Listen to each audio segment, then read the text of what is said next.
Hey, ladies and gents. In this video, I'm going to show you how to punish your opponent if they bring out their queen too early.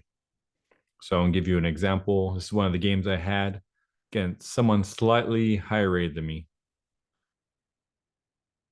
And so we started the game, e4, like usual. And I'll be giving my thoughts throughout so you can at least learn something of how I'm thinking at this rating.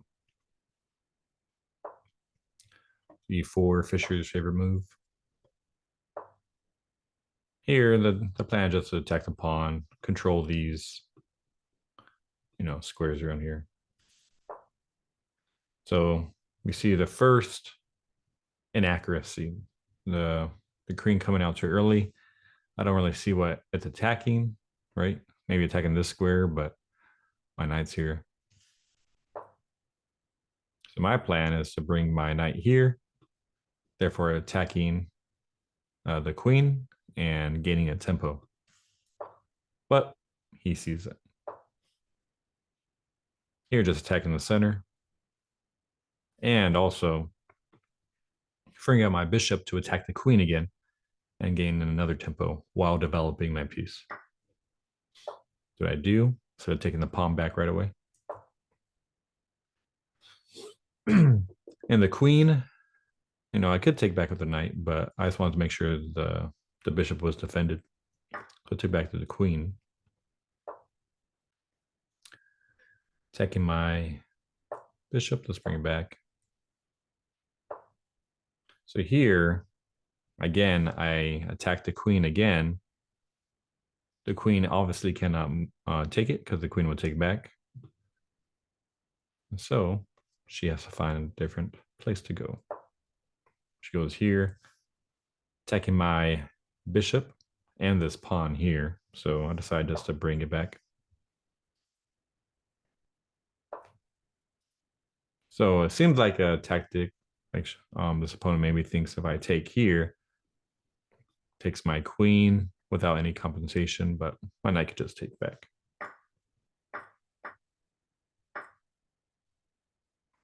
Here decided to trade off knights because it seems the center of the board is there's no pawns here right now. So it's better for bishops. I prefer to have bishops in that case, or you have an advantage in theory if you have bishops instead of knights. So that's what I do. So here I could move the knights away, but I was thinking, how can I defend the knight and protect my king at the same time? Well, castle. Here I'm thinking, how can I get all my pieces into action? Bring my rook. And here, if you notice, the rook is cutting off these squares for the king. This bishop is cutting off these. So I sense there's some type of checkmate close by.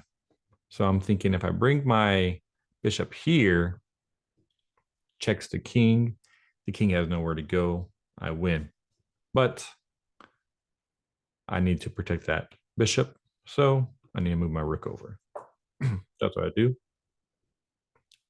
The opponent sees that. Gonna take my well, gives the king an escape square at least. I attack anyway. I see how can I continue to attack? Attack with my bishop. I'm just trying to take gain all the tempos I can, prevent him from counterattacking or developing his own plan. And as you see here, or through that whole process, I should have mentioned too, but when I had every piece developed, right? Let me go back a little bit. Look at all these pieces I developed. I have 1, 2, 3, 4, 5 pieces developed. All the opponent has is 1, maybe 2, right? So that's why if your opponent ever brings out the queen too early, you want to attack if you can, so you can gain a tempo, develop a piece at the same time. The opponent loses a move because they have to defend their queen. So that's a major lesson from this, and to see why you don't want to bring your queen out too early. We go back to that position.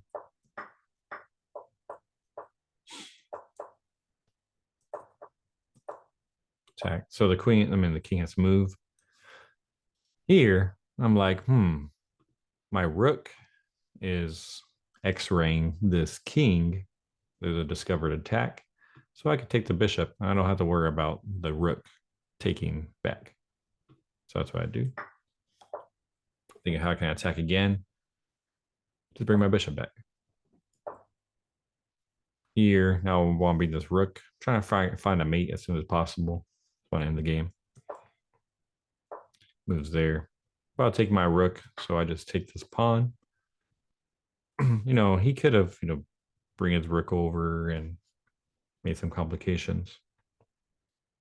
But he didn't. He decided to move his knight. And his knight, as you can see here, his knight, it's hard for him to get in action because he can't go here because the bishop is defending that square. It goes there. The bishop is also defending that square. And so he can't go there. Bishop is defending. So that's a great when you have the bishop in this location versus the knight, because the knight has to reroute quite a bit.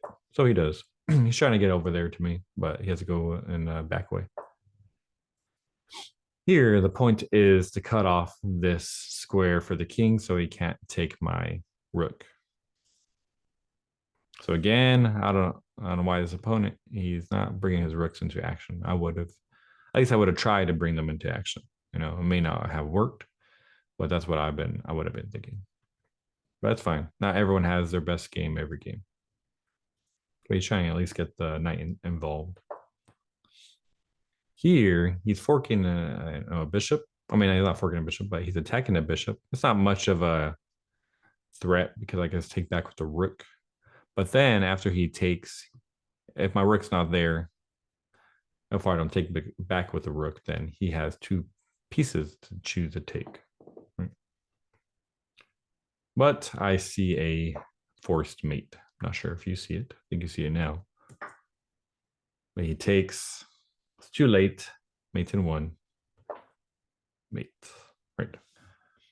So that is the lesson. If your opponent brings their queen out too early, you punish them by developing your piece and attacking the queen at the same time, getting tempo. And since you have much greater piece development, try to go for a mate as soon as possible and just end the game. So as you see here, like a back rank checkmate, it's more like a side rank checkmate. But thank you or side file checkmate. But thank you for watching. Hope you have a blessed day. God bless.